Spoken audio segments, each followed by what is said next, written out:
70대라고는 믿을 수 없는 힘이 느껴지는 그의 손이 제 등을 쓰다듬고 있었습니다. 저를 아껴주듯이 말이죠. 제가 지금껏 느끼지 못했던 존중과 사랑이 담긴 것이었습니다. 젊은 시절에는 느낄 수 없던 그때보다 나이가 든 지금에 와서야 느낄 수 있는 아름다운 것이었죠. 그의 입술이 제 이마에 닿았을 때 몸 전체에 전율이 일었습니다. 저는 너무 행복했고 순간 저의 마음속 방어벽이 모두 무너졌어요. 그에게 완전히 저를 맡겼죠. 그와 단둘이 있는 지금 이 순간이 너무 행복했습니다.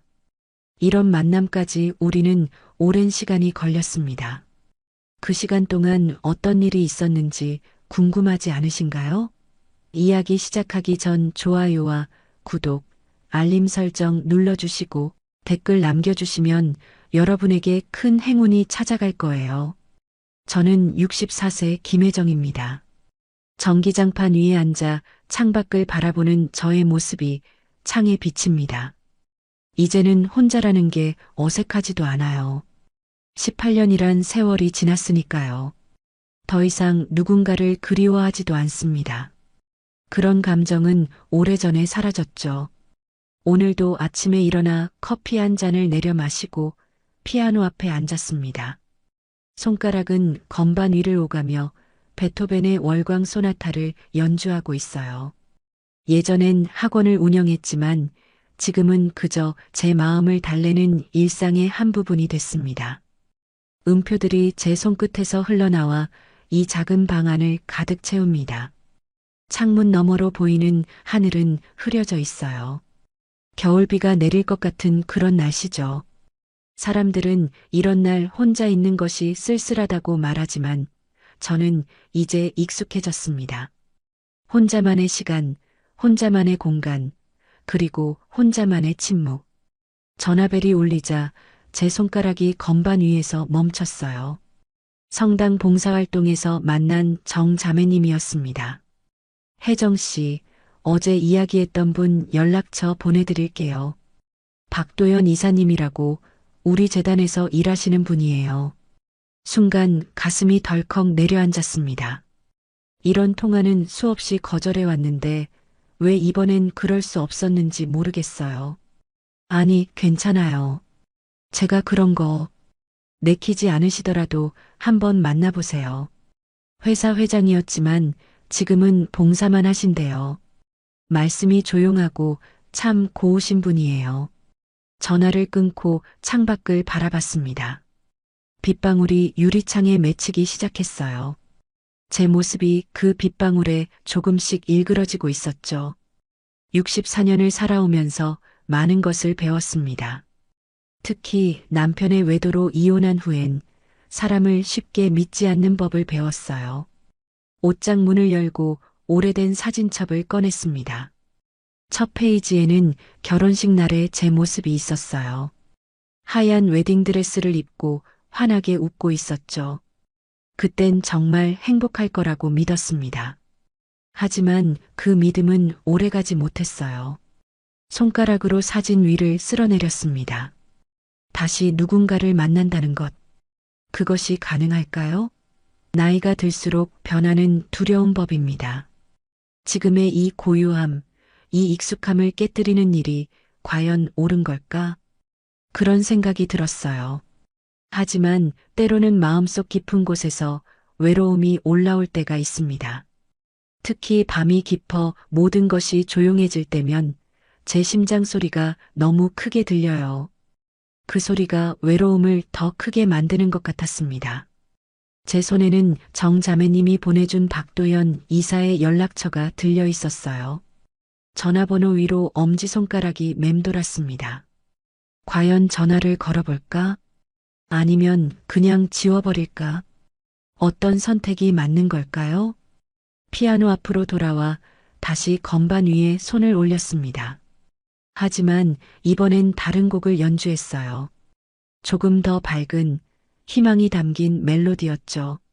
어쩌면 이번엔 달라질지도 모른다는 작은 희망을 품으며 전화기를 집어들었습니다. 용기를 내어 전화를 걸었고 며칠 후 복지재단 식당에서 만나기로 했습니다.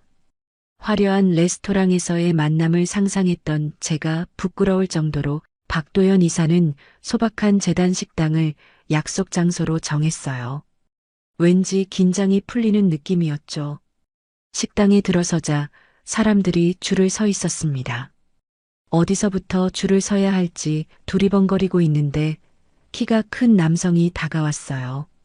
정자매님의 설명대로 품위 있는 외모에 조용한 분위기를 풍기는 사람이었습니다. 김혜정 선생님이시죠? 박도연입니다. 그의 목소리는 낮고 부드러웠어요. 처음 보는 사람인데도 오래 알았던 것처럼 친근하게 느껴졌습니다. 평범한 회색 셔츠에 검은색 바지를 입은 모습이었죠. 그런데 참 이상해요. 간결한 옷차림인데도 왠지 품격이 느껴졌습니다. 네, 맞아요. 반갑습니다. 식판을 들고 함께 줄을 섰어요. 앞 사람들이 음식을 받는 모습을 보니 오늘 메뉴는 나물밥과 된장국, 그리고 몇 가지 반찬이었습니다. 고급 음식점에서의 만남을 기대했던 제 마음이 살짝 허탈해졌어요. 하지만 이상하게도 그 허탈함이 오래가지 않았습니다. 김 선생님, 오늘 메뉴는 나물밥인데 고추장 괜찮으세요? 박도연 이사가 제게 물었어요. 음식을 받는 순간에도 제 취향을 물어보는 그 배려심이 마음에 와닿았습니다. 아마 많은 사람들을 대하면서 얻은 섬세함이겠죠. 네, 괜찮아요. 저는 매운 것도 잘 먹는 편이에요. 테이블에 앉아 식사를 하는 동안 박도연 이사의 말투와 행동을 유심히 살펴봤습니다. 말은 많지 않았지만 그가 하는 말 한마디 한마디가 깊이 있었어요. 마치 조미료 없이도 진하게 우러난 국물처럼 말이죠. 선생님께서는 피아노를 가르치셨다고 들었습니다. 음악이 있는 삶은 아름다울 것 같네요. 그의 눈빛이 깊었습니다. 질문하는 방식도 특별했어요. 단순히 제 직업을 확인하는 것이 아니라 그 직업 속에서 제 삶의 의미를 찾아주려는 듯 했죠. 네, 30년 넘게 학원을 운영했어요. 지금은 그만뒀지만 여전히 피아노는 제 삶의 큰 부분이에요. 혹시 언젠가 연주해 주실 수 있을까요? 바흐의 골드베르크 변주곡이 특히 좋아요. 제 눈이 커졌습니다. 76세의 남성이 바흐의 골드베르크 변주곡을 알고 있다니요. 그것도 단순히 아는 수준이 아니라 좋아한다니.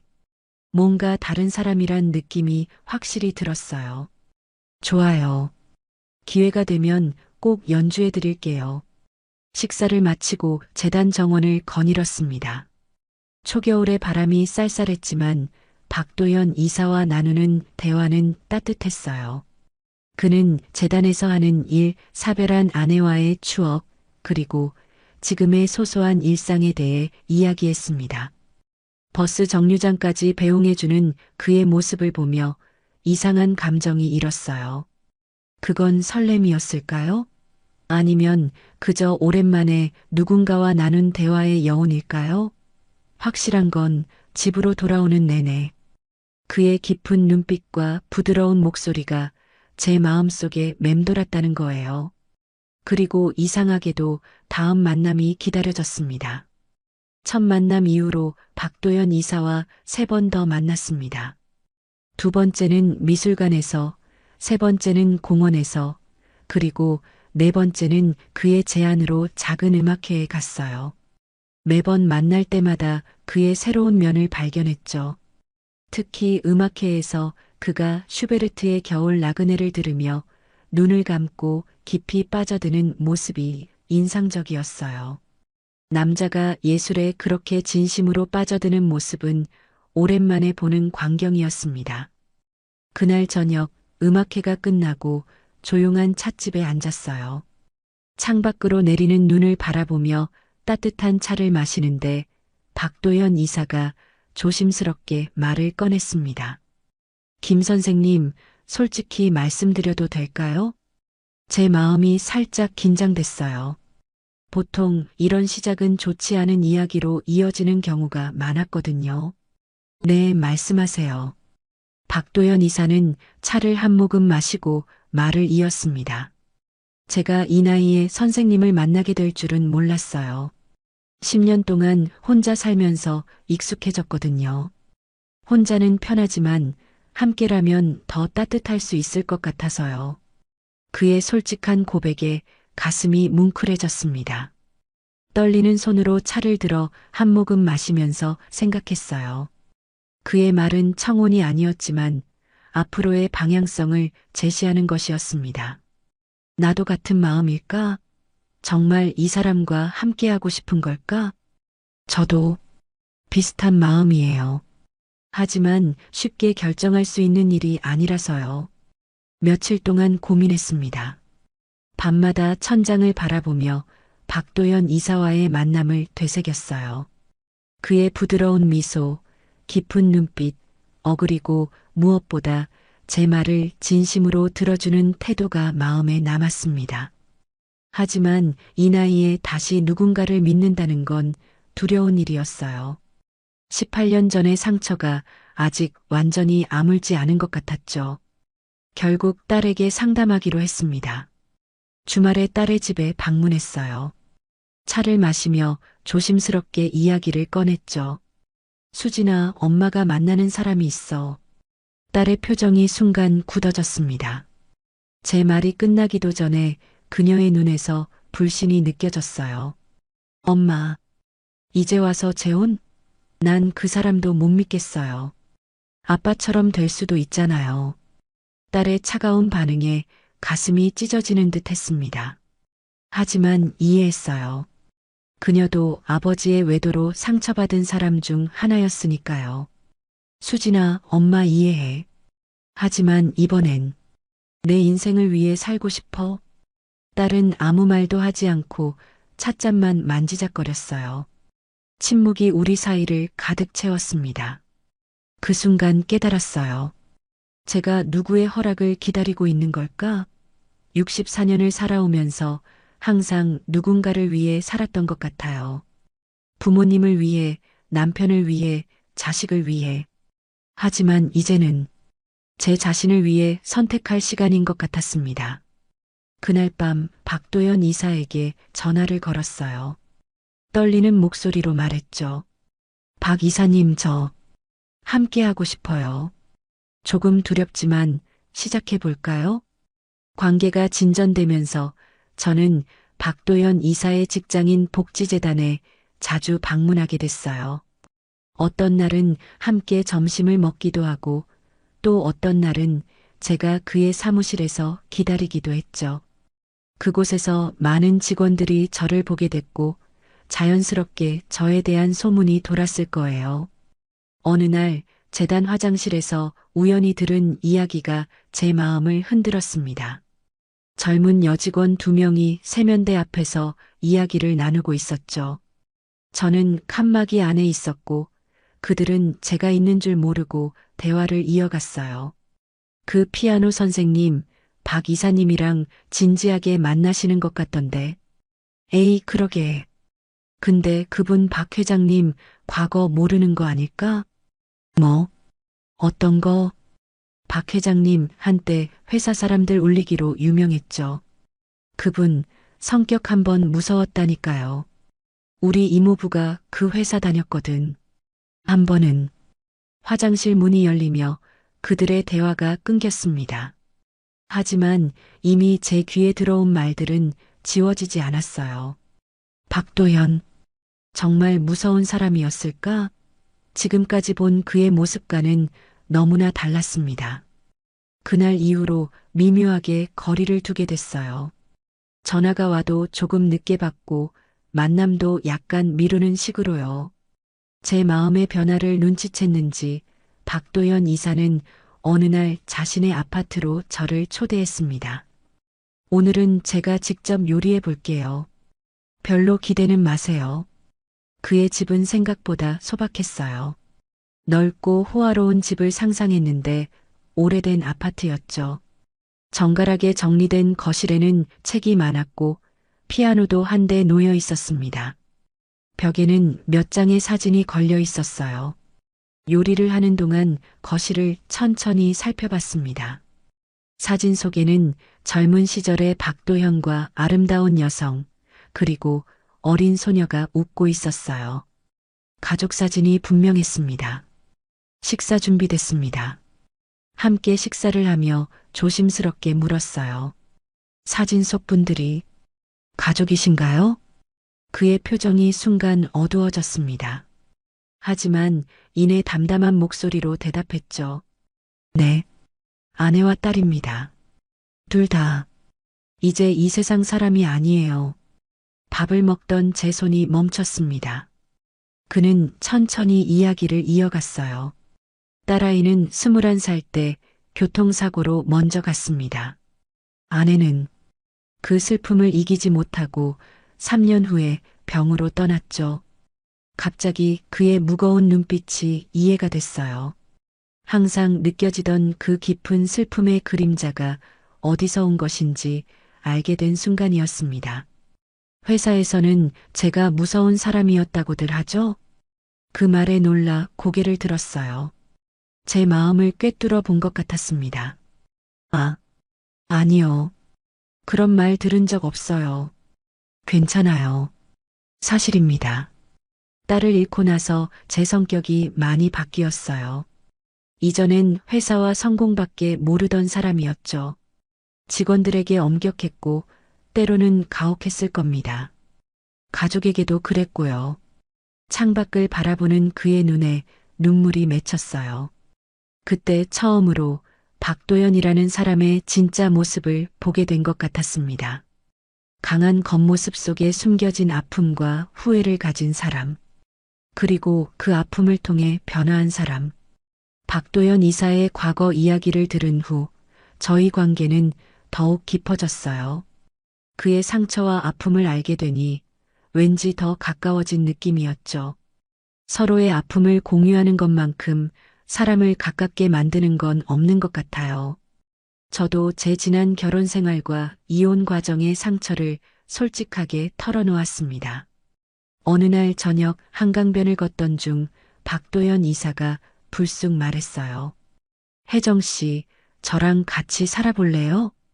갑작스러운 제안에 걸음을 멈췄습니다. 그는 제 눈을 똑바로 바라봤어요. 큰 결혼식은 필요 없을 것 같아요. 우리 나이에 그저 조용히 함께 살며 서로의 남은 시간을 채워주는 게 어떨까 싶어서요. 잠시 생각에 잠겼어요. 결혼식 없이 그냥 동거라니. 옛날 같았으면 상상도 못했을 일이죠. 하지만 이 나이에 허례허식보다는 진정한 동반자를 찾는 게 더 중요하게 느껴졌습니다. 그래요. 함께 살아보죠. 그렇게 저는 제 작은 집을 정리하고 박도연의 아파트로 짐을 옮겼어요. 딸은 여전히 반대했지만 더 이상 제 결정을 막지는 않았죠. 그저 엄마가 행복했으면 좋겠다는 말만 남겼습니다. 그 말에서 딸의 걱정과 사랑을 느낄 수 있었어요. 함께 사는 첫날 아침, 눈을 떴을 때 낯선 천장이 보였습니다. 잠시 혼란스러웠지만 이내 어제의 기억이 떠올랐어요. 침대에서 일어나 거실로 나가니 박도연 이사가 무언가를 준비하고 있었습니다. 일어나셨군요. 잘 주무셨어요? 그는 따뜻한 물 한 잔을 내밀었어요. 레몬한 조각이 떠있는 물이었습니다. 그 손길에서 특별한 따뜻함이 느껴졌어요. 아침에 일어나면 따뜻한 물 한 잔이 좋다고 들었어요. 건강에도 좋다고 하고 말을 많이 하는 스타일은 아니었지만 그의 작은 행동 하나하나에서 배려가 느껴졌습니다. 그날 이후로 매일 아침 제가 눈을 뜨면 박도연 이사가 내미는 따뜻한 물 한 잔으로 하루를 시작하게 됐어요. 일주일이 지나고 한 달이 지나면서 저는 이런 소소한 일상의 행복에 점점 젖어들었습니다. 그의 손길에는 언제나 따뜻함이 담겨 있었어요. 냉장고에 제가 좋아하는 과일을 채워두는 손길, 비 올 때 우산을 들고 마중 나오는 손길, 제가 피아노를 연주할 때 조용히 어깨를 토닥이는 손길. 어느 날 저녁 함께 TV를 보고 있을 때 문득 물었어요. 도연 씨는 말이 정말 적은 것 같아요. 혹시 제가 답답한가요? 그는 잠시 생각하더니 제 손을 부드럽게 잡았습니다. 내 말보다 먼저 가는 건 손입니다. 이제는 그 손으로 당신만 챙기고 싶습니다. 그 말에 가슴이 뭉클해졌어요. 젊은 시절에는 화려한 말과 낭만적인 고백에 설레곤 했었는데, 이제는 이런 소박하고 진실된 손길 하나에 마음이 흔들리는 제 모습이 신기했습니다. 침대에 누워 생각했어요. 젊을 땐 말에 끌렸는데 지금은 손 하나에 흔들리는 나를 봅니다. 이게 나이 들매 지혜일까요? 아니면 진짜 사랑을 알아보게 된 걸까요? 어쩌면 둘 다일지도 모르겠네요. 함께 살기 시작한 지 한 달쯤 지났을 때 박도현 이사가 짧은 여행을 제안했어요. 강원도 바닷가에 있는 조용한 펜션이라고 했죠. 설레는 마음으로 짐을 챙겼습니다. 그동안 함께 살면서도 우리는 서로에게 조심스러웠거든요. 마치 서로의 공간과 시간을 존중하려는 듯이요. 바다가 보이는 단층 펜션에 도착했을 때 이미 해가 저물고 있었어요. 창밖으로 보이는 어두운 바다와 달빛이 만드는 은색 물결이 아름다웠습니다. 펜션은 아담했지만 정갈했어요. 침실 하나와 거실, 그리고 작은 주방이 전부였죠. 짐을 풀고 간단히 저녁을 먹은 후 침실로 들어갔습니다. 침대에 나란히 앉아 있는데 묘한 긴장감이 감돌았어요. 작은 스탠드 조명만 켜져 있어서 방 안은 은은했습니다. 서로 말없이 각자의 생각에 잠겨 있었죠. 창밖의 바다를 바라보며 생각했어요. 이 나이에 다시 누군가와 첫날 밤을 보낸다는 것이 얼마나 낯설고 어색한지, 젊은 시절의 정열적인 밤과는 다를 거라는 걸 알면서도 여전히 심장은 빠르게 뛰고 있었습니다. 박도연 이사가 천천히 제 옆으로 자리를 옮겼어요. 그리고는 아무 말 없이 제 손을 감쌌습니다. 그의 손은 크고 단단했어요. 무엇보다 놀라울 만큼 따뜻했죠. 그 온기가 제 차가운 손을 감싸면서 몸 전체로 퍼져나가는 듯 했습니다. 괜찮으세요? 그의 나직한 목소리에 고개를 끄덕였어요. 말보다는 눈빛으로 대화하는 시간이었습니다. 그는 천천히 저를 바라보며 미소 지었어요.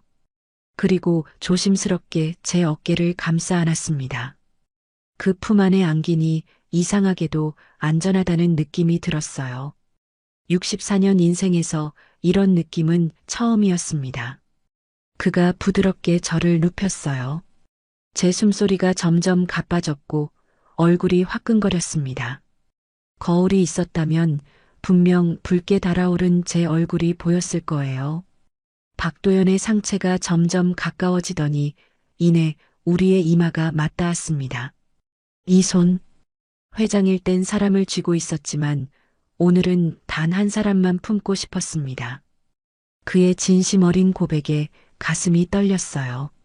제 손이 자연스럽게 그의 가슴으로 향했습니다. 76세라고 믿기 힘든 단단한 가슴이었어요. 아마도 오랜 시간 꾸준히 운동해 온 결과겠죠. 그의 품에 완전히 안겼을 때 더 이상 말이 필요하지 않았습니다. 재혼한 첫날 밤 70대 남편이 보여준 크기. 그건 단지 몸의 크기가 아니었어요. 마음의 깊이, 품의 넓이, 손의 감촉. 나는 그에게 완전히 안겼습니다. 젊은 시절의 정열적인 밤과는 달랐지만 그보다 더 깊고 따뜻한 감정이 우리 사이를 채웠어요. 그의 입술이 제 이마에 닿았을 때 몸 전체에 전율이 흘렀습니다. 이어서 눈, 코, 그리고 마침내 입술에 닿았을 때는 모든 생각이 사라졌어요. 오직 지금 이 순간만 존재했습니다. 어느새 그의 손이 제 등을 쓰다듬고 있었어요. 천천히, 조심스럽게, 마치 귀한 보물을 다루듯이요. 그 손길에 몸이 녹아내리는 듯 했습니다. 처음 느껴보는 감각이었어요. 욕망보다는 존중과 사랑이 담긴 터치, 그것이 저를 더 깊은 곳으로 이끌었어요. 당신은 아름다워요. 나지막한 그의 말에 눈물이 핑 돌았습니다. 오래도록 듣지 못했던 말이었거든요. 그 순간 모든 방어벽이 무너지고 저는 완전히 그에게 저를 맡겼어요. 조용한 밤 욕망보다 더 뜨거운 감정이 천천히 흘러갔습니다. 그리고 그의 품에 완전히 안긴 채 나도 모르게 속삭였어요. 나도 모르게 다리가 풀렸어요. 그날 밤 저는 진정한 의미의 사랑을 알게 되었습니다. 아침 햇살이 창틈으로 비집고 들어왔을 때 저는 천천히 눈을 떴습니다. 낯선 천장을 바라보며 잠시 혼란스러웠지만 옆에서 느껴지는 따뜻한 온기에 곧 어젯밤의 기억이 선명하게 떠올랐어요. 조심스럽게 고개를 돌려 박도연의 얼굴을 바라봤습니다. 깊은 잠에 빠진 그의 표정은 평화로웠어요. 주름 사이로 보이는 소년 같은 모습이 어쩐지 사랑스럽게 느껴졌습니다. 침대에서 조용히 일어나 창가로 걸어갔어요. 커튼을 살짝 걷자 푸른 바다가 눈앞에 펼쳐졌습니다. 바다는 어제보다 더 푸르고 깊었어요. 마치 제 마음처럼요. 저는 한참 동안 바다를 바라보며 생각에 잠겼습니다. 무언가가 달라졌어요. 제 안에서 깊은 변화가 일어나고 있었죠. 펜션 거실에 있는 전신 거울 앞에 섰습니다. 거울 속에 비친 제 모습이 낯설게 느껴졌어요. 평소와 같은 얼굴인데 어딘가 다른 것 같았습니다. 어쩌면 눈빛이 달라진 걸까요? 아니면 입가에 맴도는 미소 때문일까요? 손으로 얼굴을 만져보며 중얼거렸어요. 이 나이에 이렇게 예뻐 보일 줄이야. 어젯밤 이후로 제 안에서 무언가 다시 깨어난 듯 했습니다. 오랫동안 잊고 있었던 여성으로서의 감각, 사랑받는 사람으로서의 자신감, 그리고 삶에 대한 설렘. 그 모든 것들이 다시 피어나고 있었어요. 제 머릿속은 복잡한 생각들로 가득했습니다. 64년이라는 긴 시간 동안 사회가 만든 틀에 갇혀 살았던 것 같아요. 이 나이에는 이렇게 행동해야 한다. 여자는 이런 모습이어야 한다와 같은 규칙들. 그런데 어젯밤 박도연의 품 안에서 저는 그 모든 규칙을 잊었어요. 그저 한 사람으로서, 한 여자로서 존재했을 뿐이죠. 창문으로 들어오는 햇살을 맞으며 깊게 숨을 들이쉬었습니다. 공기도 달라진 것 같았어요. 더 신선하고 더 생동감 있게 느껴졌죠. 마치 세상의 모든 색깔이 더 선명해진 것처럼요. 따뜻한 손길이 제 허리를 감쌌을 때 놀라지 않았어요. 그의 손길이 이제는 낯설지 않았거든요. 박도연이 뒤에서 다가와 저를 부드럽게 안았습니다. 그의 체온이 제 등을 통해 전해져 왔어요. 잘 주무셨어요? 그의 나지막한 목소리에 고개를 끄덕였습니다. 거울 속에 비친 우리의 모습이 참 자연스러워 보였어요. 마치 오랫동안 함께했던 사람들처럼요. 어젯밤 나도 많이 떨렸습니다. 그의 고백에 미소 지었어요. 그토록 품이 있고 든든해 보이는 사람도 떨린다는 사실이 왠지 위로가 되었습니다. 당신 때문에 내 시간들이 살아났어요. 그 말에 가슴이 떨렸어요.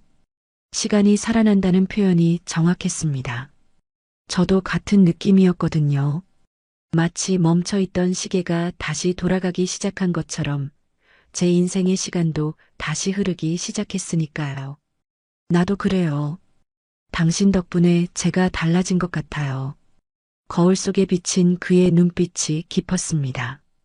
그 눈빛 속에서 저는 제 모습을 발견했어요. 그가 바라보는 저는 아름다웠고 가치 있는 사람이었죠. 함께 아침 식사를 준비하면서 우리는 많은 이야기를 나눴습니다. 어젯밤의 일을 직접적으로 언급하지는 않았지만 우리 사이에 흐르는 공기는 한결 가벼워졌어요.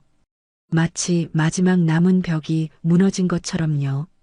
바다가 보이는 테라스에서 커피를 마시며 생각했습니다. 사랑은 나이를 가리지 않나 봐요. 64세와 76세. 숫자로만 보면 늦은 시작일 수 있지만 마음으로 보면 이제 막 시작된 새로운 여정이었습니다. 강원도에서의 여행을 마치고 서울로 돌아온 뒤 저희 생활은 더욱 단단해졌습니다. 이제는 진정한 의미의 동반자가 되었다고 할까요? 함께 아침 식사를 하고, 함께 장을 보고, 함께 TV를 보며 웃고, 이런 소소한 일상이 얼마나 행복한지 새삼 깨닫게 됐어요. 어느 날 박도연이 제안을 했습니다. 혜정 씨, 복지관에서 음악 봉사활동을 같이 해보는 건 어떨까요? 어르신들께 피아노 연주를 들려드리면 좋아하실 것 같아요. 그렇게 우리는 매주 수요일마다 복지관에 나가기 시작했습니다. 제가 피아노 반주를 하면 박도연은 어르신들께 다과를 나르며 말벗이 되어드렸어요. 피아노 학원을 운영했던 제 경험과 그의 봉사 경험이 만나 시너지를 내는 순간이었죠. 처음에는 몇몇 어르신들만 참여하셨지만 점점 소문이 나면서 작은 음악회처럼 변해갔어요. 제가 연주하는 곡을 따라 부르시는 어르신들의 표정에서 젊은 시절의 추억이 묻어나는 것을 볼 수 있었습니다. 그런 모습을 보며 저도 행복해졌어요. 박도연은 그 모든 과정을 조용히 지켜보았습니다. 그의 눈빛에서 자부심과 따뜻함이 느껴졌어요. 가끔 우리 눈이 마주치면 말없는 대화가 오갔죠. 당신이 참 좋다는 메시지가 담긴 눈빛이었습니다. 봉사활동을 시작한 지 석 달째 되던 날, 특별한 음악회를 준비했어요. 어르신들의 요청으로 제가 솔로 피아노 연주를 하기로 했거든요. 연습을 많이 했답니다. 그날만큼은 봉사가 아닌 진짜 음악가가 된 기분이었어요. 마지막 곡으로 쇼팽의 녹턴을 연주했습니다. 건반 위에서 춤추는 제 손가락에 모든 감정을 담았어요. 오랜 시간 혼자였던 외로움, 박도연을 만나 느낀 설렘, 그리고 지금의 충만한 행복까지 모든 감정이 음표를 타고 흘러나갔습니다. 연주가 끝나고 어르신들의 박수 소리가 복지관을 가득 채웠어요. 몇몇 분들은 눈물을 훔치기도 하셨죠. 그 순간 제 눈에도 눈물이 고였습니다. 오랜만에 느껴보는 성취감이었어요. 모든 일정이 끝나고 복지관을 나서는데 박도연이 조용히 제 손을 잡았습니다. 차가워진 제 손을 그의 큰 손이 따뜻하게 감쌌어요. 오늘 연주 정말 아름다웠습니다. 고개를 끄덕이며 미소 지었어요. 그의 칭찬이 제 마음을 가득 채웠습니다. 혜정 씨를 만나기 전에는 제 삶이 의미 없이 흘러가는 것 같았어요. 하지만 지금은 달라요. 그의 진지한 눈빛에 가슴이 떨렸습니다. 이 손, 이제는 정확한 시간마다 당신에게만 도착할 겁니다. 그 말의 의미를 곰곰이 생각해 봤어요. 그의 손은 언제나 필요한 순간에 제게 닿았습니다. 아침에 눈을 뜰 때, 힘든 일이 있을 때, 기쁠 때, 슬플 때, 그의 손은 항상 제게 도착했죠. 마치 약속된 시간에 배달되는 선물처럼요. 그날 밤 침대에 누워 지난 시간을 되돌아봤습니다. 인생의 후반부에 찾아온 이 뜻밖의 행복이 얼마나 감사한지 생각했어요. 처음에는 두려움과 의심으로 시작했지만 이제는 온전한 신뢰와 사랑으로 채워진 관계가 되었습니다. 젊은 시절의 사랑은 화려하고 강렬했습니다. 폭풍같이 밀려왔다가 쉽게 사라지기도 했죠. 하지만 지금의 사랑은 다릅니다. 천천히, 조용히, 그러나 더욱 깊게 내 삶에 스며들었어요. 마치 오랜 시간 우려낸 차의 향기처럼 그의 사랑은 제 영혼 깊숙이 베어들었습니다. 나이가 들수록 시간이 더 빨리 흐른다고들 하지만 박도영과 함께하는 지금 저는 매 순간을 더 깊이 느끼며 살고 있어요. 그의 손을 잡은 채 남은 인생을 천천히 그러나 충만하게 걸어갈 생각입니다. 생각입니다.